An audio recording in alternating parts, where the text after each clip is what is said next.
Video में हमने interior triangle of neck जो है इसके जितने भी ट्रायंगल हैं उनकी बाउंड्रीज़ जैसे हमने लास्ट वीडियो में कर ली थी उसको एक बार रिवाइज़ करेंगे और उसके अलावा जो कंटेंट्स हैं उनको देखेंगे। तो सबसे पहले हम सबमेंटल ट्रायंगल को देखते हैं। सबमेंटल ट्रायंगल का हमने कल देखा था कि ये इसकी जो बाउंड्री है ना वो ये इंटीरियर बेलीज़ जो हैं, ये बात आपने याद रखनी है। पिछली वीडियो में ये एक मतलब मिस्टेक हो गई थी कि मैंने ये कहा था कि ये इंटीरियर मीडियन लाइन और ये हाफ सबमेंटल ट्रायंगल बनता है। बॉडी में जो है सिर्फ एक ही सबमेंटल ट्रायंगल होता है और वो ये फ्रंट पे होता है और ये दोनों इंटीरियर बेलीज ऑफ डाइगेस्ट्रिक के बीच में होता है। तो हमने देख लिया सबमेंटल ट्रायंगल की बाउंड्रीज। सुपीरियरली एपेक्स पे ये किस जगह पे होगा, ये हमारी चिन पे होगा। यहाँ पे ये चिन पे होगा, बेस इसकी हायोइड बोन होगी और इसकी जो बाउंड्रीज होंगी जो ये होंगी interior belly of digastric muscle. Base बना दी हायोइड बोन ने, एपेक्स जो है वो चिन पे आ जाएगा। तो एपेक्स हमारा चिन पे आ गया। अब हमारे जो फ्लोर है ना, फ्लोर जो बनाता है ये इस ट्रायंगल का वो हमारा बनाएगा right and left mylohyoid muscle. उसके बाद हम इसके कंटेंट्स देखें तो सबसे पहला हमारे पास आ जाएगा सुपरफिशियल फेशिया आ जाएगा, जिसमें इंटीरियर बेलीज के बीच में जो होगा उसके अंदर हमारे सुपरफिशियल जो फेशिया उसके अंदर हमारे 2 to 4 सब मेंटल लिम्फ नोड्स पड़े होंगे। अब ये जो लिम्फ नोड्स हैं ये किस किस को ड्रेन कर रहे हैं ये हमने देखना है कि सुपरफिशियल जो टिश्यूज़ हैं बिलो चिन इसको करेंगे central part of lower lip, adjoining gums, anterior of floor of mouth and tip of tongue. तो ये कुछ इस तरह से अगर हमारा फेस है, आइज़ हैं और ये लिप्स हैं तो ये इस वाली जो जगह है ना इसको करेगा ड्रेन, ये वाली जगह को।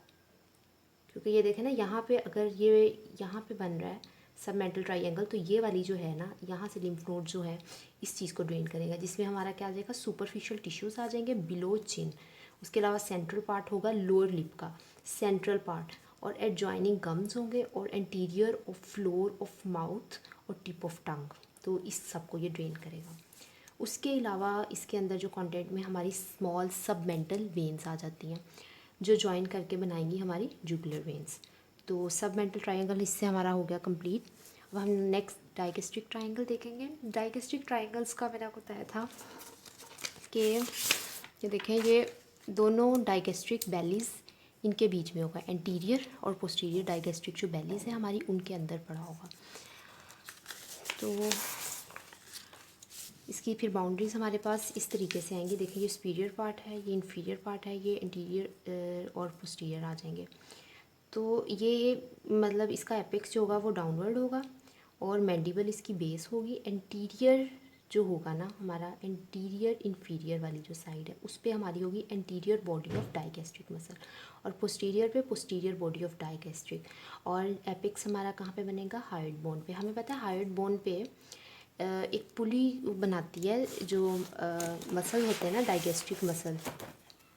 इनकेस हम देखें यहाँ पे हम देखते हैं कि ये हमारी इनकेस हायोइड बोन है ना, इधर हमारी फॉर एग्जांपल स्टर्नम पड़ी है और ये हमारा मैंडिबल और ये हमारा मेस्ट्रॉइड है। तो जो डाइगेस्ट्रिक मसल होते हैं ना, डाइगेस्ट्रिक मसल हमने यहाँ पे देखा था ये इस तरीके से मतलब होता है। तो इसकी जो दोनों बेलीज होती हैं ना, ये जो दोनों बेलीज होती हैं इसकी यहाँ पे एक पुली की फॉर्म होती है, पुली जो उसकी मूवमेंट में मतलब कर रही होती है। तो ये इस पुली की फॉर्म में होगा और यहाँ पे इस साइड पे ये एपेक्स बनेगा। उसके बाद हमारा जो रूफ़ आता है, रूफ़ में हमें पता है क्या क्या चीज़ें होती है। स्किन होता है, सुपरफिशियल फेशिया और डीप फेशिया। और डीप फेशिया की कौन सी लेयर आ जाएगी, डीप फेशिया जो होता है ना ये मतलब स्प्लिट करता है और इसकी लेयर जो होती है वो सब मैंडिबुलर स्लाइवरी ग्लैंड्स हैं उनको इनक्लोज करती है। सुपरफिशियल फेशिया में हमारा प्लेटिज्मा आ जाएगा, प्लेटिज्मा मसल है। अब हमें पता है प्लेटिज्मा को सप्लाई कौन सी नर्व कर रही है, cervical branch of facial nerve.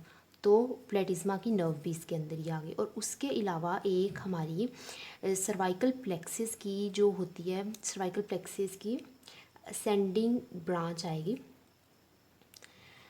Transfer cervical मतलब प्लेक्सिस की असेंडिंग ब्रांच आएगी। ये होती है cutaneous branch of cervical plexus. तो ये भी यहाँ पे सुपरफिशियल फेशिया में प्रेजेंट होगी। उसके बाद हम अगर फ्लोर देखें तो फ्लोर में हमारे पास इंटीरियरली माइलोहाइड पड़ा होता है, पोस्टीरियरली हाइपोग्लोसिस क्योंकि वो टंग के पास है तो हाइपोग्लोसिस, और उसके अलावा मिडल कॉन्स्ट्रिक्टर ये फेरिंग्स का मसल है, ये भी यहाँ पे प्रेजेंट होता है। अब हम कंटेंट्स को दो तरह से इसको देखते हैं कि एंटीरियरली के कौन से कंटेंट्स होते हैं और पोस्टीरियरली कौन से कंटेंट्स होते हैं। अब एंटीरियरली हमारे पास सबसे पहले तो सब मैंडिबुलर स्लाइवरी ग्लैंड पड़ा होता है सुपरफिशली, फिर हमारी फेशियल वेन आ जाती है, फिर हमारे सब मैंडिबुलर लिम्फ नोड्स आ जाते हैं। जाहिर है ग्लैंड है तो उसके लिम्फ नोड्स भी वहीं पे होंगे। उसके अलावा हमारी फेशियल आर्टरी आ जाती है जो उसके डीप पड़ी होती है, और सब मेंटल आर्टरी भी वहीं पे होगी, और माइलोहाइड नर्व और वेसल, क्योंकि हमारे पास माइलोहाइड मसल भी हमारा यहीं पड़ा है, और हाइपोग्लोसल नर्व वो भी यहीं पे प्रेजेंट होगी। अब पोस्टीरियरली अगर हम देखें तो हमारे जो आएंगे उसमें styloglossus, stylopharyngeus, glossopharyngeal nerve, pharyngeal branch of vagus nerve, styloid, parotid gland, और डीपेस्ट इसके internal carotid artery, internal jugular vein और वेगस नर्व। तो ये इसके पोस्टीरियरली कंटेंट्स पड़े होंगे। अभी हम कैरोटिड ट्रायंगल को फिलहाल छोड़ देते हैं, हम मस्कुलर ट्रायंगल की तरफ आते हैं। मस्कुलर ट्रायंगल की बाउंड्रीज हमने देखी थी, कि बाउंड्रीज देखते हैं फिर से कि मीडियली इसके इंटीरियर मीडियन लाइन आ जाएगी, स्पीरियो पोस्टीरियरली हमारे पास कौन सा आएगा, स्पीरियर बेली ऑफ ओमोहाइड, और ये पोस्टीरियो इन्फीरियरली हमारे पास आ जाएगा स्टर्नोक्लीडोमेस्टॉइड का कौन सा बॉर्डर, एंटीरियर बॉर्डर। तो ये इसकी हमारे पास बाउंड्रीज़ हो जाएंगी। तो अब बाउंड्रीज़ में कौन कौन सी चीज़ आ गई, एंटीरियरली क्या चीज़ पड़ी है, anterior medial line of neck, posterior superiorly omohyoid की स्पीरियर बेली, और पोस्टीरियर इन्फीरियरली स्टर्नोक्लीडोमेस्टॉइड मसल की का इंटीरियर बॉर्डर।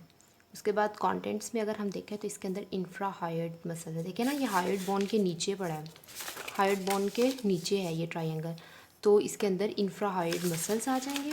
और इंफ्रा हायर्ड मसल्स कौन से होते हैं, 4 होते हैं, स्टर्नोहायर्ड, स्टर्नोथायरॉइड, थायरोहायर्ड और ओमोहायर्ड।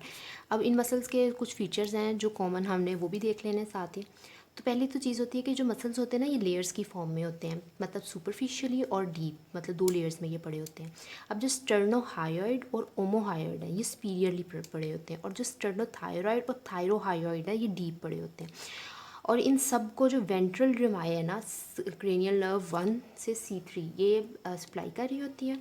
उसके अलावा क्योंकि ये अटैच होते हैं हायर्ड बोन और थायराइड कार्टिलेज से, तो इसलिए ये उन स्ट्रक्चर्स को भी मूव करवाते हैं। उसके अलावा जो हमारी स्पीरियर बेली हो जाएगी ओमोहाइड की, स्टर्नोहायर्ड, स्टर्नोथायरॉइड, ये क्या होते हैं, ये सुपरफिशियल पड़े होते हैं, मतलब हमारा जो कन्वेक्स सरफेस होती है ना थायराइड ग्लैंड की कन्वेक्स सरफेस या लेटरल सरफेस के ये सुपरफिशियल पड़े होते हैं। उसके अलावा जो थायराइड ग्लैंड है उसका इंटीरियर इस्थमस जो होता है उसको भी राइट और लेफ्ट जो स्टर्नोथायरॉइड और स्टर्नोहायर्ड मसल्स ने कवर किया होता है। यहाँ हम इसको मज़ीद इसी की एक्सप्लेनेशन हम थायराइड ग्लैंड में पढ़ेंगे। आ जाते हैं कैरोटिड ट्रायंगल। कैरोटिड ट्रायंगल बहुत इंपॉर्टेंट है। इसकी वजह यह है कि इसके अंदर कुछ इंपॉर्टेंट स्ट्रक्चर्स होते हैं, जैसे कि हमारी कैरोटिड आर्टरी पड़ी होती है, कैरोटिड साइनस, कैरोटिड बॉडी, और इससे रिलेटेड क्लिनिकल्स भी इंपॉर्टेंट होते हैं। तो हमने इसकी बाउंड्रीज़ तो हमने कल देखी थी किस तरह से हैं कि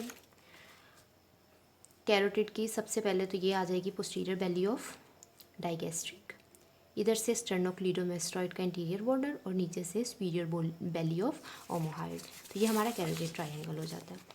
अब कैरोटिड ट्रायंगल की ये तो हमने बाउंड्रीज तो देख ली, तो अब इसके रूफ में हमारे पास होगा skin, superficial fascia, deep fascia, और डीप फेशिया की कौन सी लेयर होगी, investing layer of deep cervical fascia.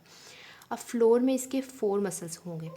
अब वो 4 मसल्स जो होंगे उनमें से फेरेंक्स के जो कंस्ट्रिक्टर्स होते हैं 3 होते हैं टोटल फेरेंक्स में कंस्ट्रिक्टर, सुपीरियर, इन्फीरियर और मिडल। सुपीरियर नहीं प्रेजेंट होगा, मिडल और इन्फीरियर कंस्ट्रिक्टर प्रेजेंट होंगे, और उसके साथ फिर ये टंग का मसल हाइपोग्लोसिस, और उसके अलावा थायरोहायड हमारी जो मेम्ब्रेन है वो भी प्रेजेंट होगी। अब कंटेंट्स आगे अगर हम देखें तो उसमें हमारी तो हम 4 तरीके से कंटेंट्स को देखते होते हैं मोस्टली, आर्टरीज, नर्व्स, वेन्स और लिम्फेटिक नोड्स। अब आर्टरीज में हमारे पास कौन कौन सी, कॉमन कैरोटिड आर्टरी, हमें पता है कॉमन कैरोटिड जाती है आगे और आगे जाके 2 में डिवाइड हो जाती है, इंटरनल कैरोटिड और एक्सटर्नल कैरोटिड। अब जो इंटरनल कैरोटिड आर्टरी है ये वो होती है जो कैरोटिड शीथ के अंदर होती है, और एक्सटर्नल कैरोटिड जो होती है वो कैरोटिड शीथ से बाहर होती है।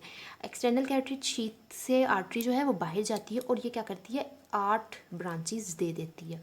जो ये 8 ब्रांचेस होती हैं ना, इसमें से जो 3 ब्रांचेस होती हैं वो तो कैरोटिड ट्रायंगल का कंटेंट नहीं होती, बाकी 5 जो होती हैं वो कैरोटिड ट्रायंगल का हमारे का कंटेंट होती हैं। उनमें कौन सी आ जाती है हमारी, सबसे पहले ये स्पीरियर थायराइड आर्टरी आ जाएगी, फेशियल आर्टरी आ जाएगी, लिंगुअल आर्टरी आ जाएगी, असेंडिंग फ्रेंजियल आर्टरी और पोस्टीरियर ऑरिकुलर या ऑसिपिटल आर्टरी आ जाएगी।